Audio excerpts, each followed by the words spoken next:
creative factory in Colorado.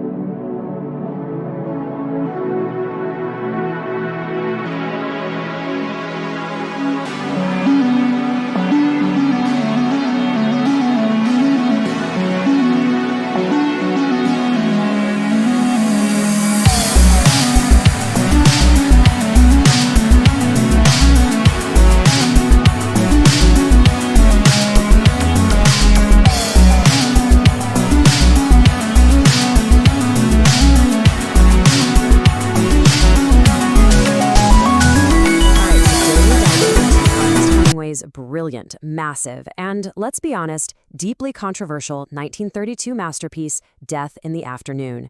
This book is his all-out attempt to explain something that feels almost unexplainable, the brutal, beautiful, and bloody world of Spanish bullfighting. And that brings us right to the core of it, doesn't it? The central conflict. Is bullfighting just a barbaric spectacle of animal cruelty? Or is it something way more complex? A kind of ritualized tragedy? Maybe even a form of art? This isn't just a modern debate. It's the very question Hemingway himself was wrestling with almost 100 years ago. So here's the most surprising part. Hemingway actually agrees with the critics right from the get-go. He flat out says that from our modern moral point of view, the whole thing is indefensible. He doesn't even try to justify the cruelty. Instead, what he does is ask us to look past that, to just try and understand the profound meaning he found within all the violence. So you have to ask, right? Why would one of the world's greatest writers dedicate so much of himself to studying such a violent spectacle? Well, it wasn't just for the thrill. For Hemingway, this was a search for something much, much deeper. For him, it really all came down to this one powerful idea. If you want to write honestly about life, you first have to truly understand violent death. And with the Great War over, he believed the bullring was basically the only place left in the world where he could study that brutal reality up close and personal. And you really have to remember his background here. I mean, this was a man who was nearly blown to pieces in World War I, who lived among the lost generation in Paris. He was just haunted by mortality. So for him, the bullfight wasn't a sport. No way. It was more like a laboratory, a place to observe courage and cowardice and death in their absolute purest forms.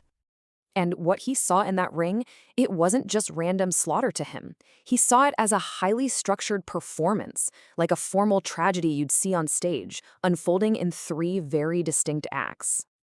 So, it starts with the act of lances, and this is where the bull gets to unleash its raw, incredible power on the mounted picadors. Then you have the act of darts, where banderilleros skillfully work to weaken the bull's powerful neck muscles. And finally, it all culminates in the act of death.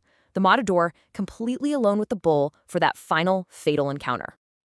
Now, at the very heart of this tragedy is a single Spanish word, pundonor. It's this concept that just packs a huge punch. We're talking honor, courage, self-respect, and pride, all rolled into one. And for the matador, this code, well, it's everything. It's what separates a true artist from just being a butcher.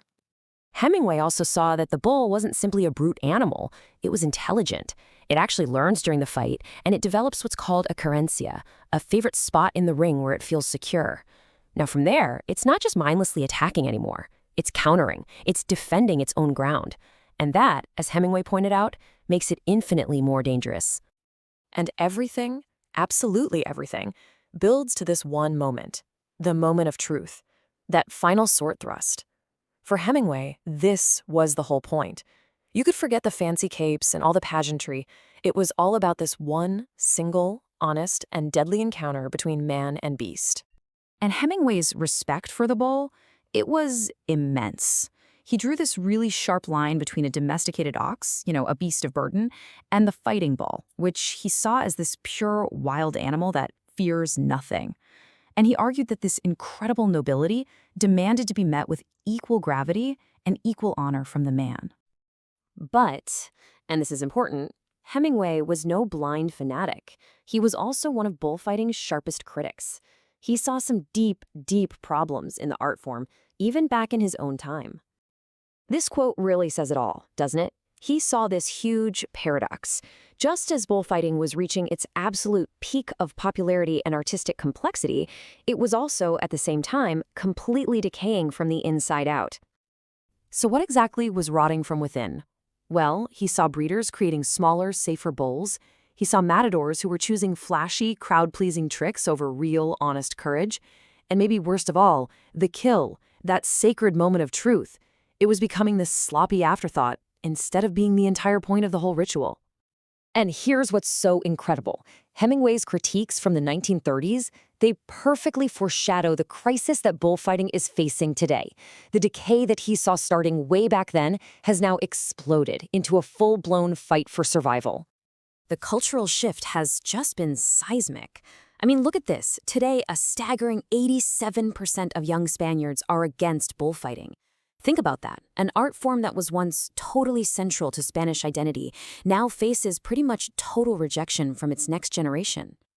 And that rejection has very real-world consequences. The number of official bullfights, the corridas, has plummeted by a third in just the last 10 years. The audience is shrinking, and those famous arenas are getting emptier and emptier. So the fight for its survival has become intensely political. It's now a major battleground in Spain's culture wars. Generally speaking, left-wing parties see it as straight-up animal cruelty and are working to defund it, while right-wing parties are fighting to defend it as an essential part of the nation's cultural heritage. And here's the great modern paradox of it all. Despite its popularity absolutely collapsing, bullfighting is still legally protected as cultural heritage. And get this, it's propped up by 25 million euros a year in public subsidies. So this government support is both its lifeline and a major source of the national conflict. So let's wrap this up where we began, with Hemingway's vision of this violent, beautiful, and complicated collision between art, death, and honor. This quote just perfectly sums up why he was so captivated. It wasn't a sport. For Hemingway, it was a totally unique art form where the artist's life is literally on the line. And the only thing guaranteeing a brilliant, honest performance is that inner code of honor, that punt d'honneur. Which really just leaves us with one final question to think about. In a world that has, for the most part, turned its back on this kind of spectacle, can an art form that's built on the very foundation of violent death, no matter how ritualized and tragic it might be, can it really endure?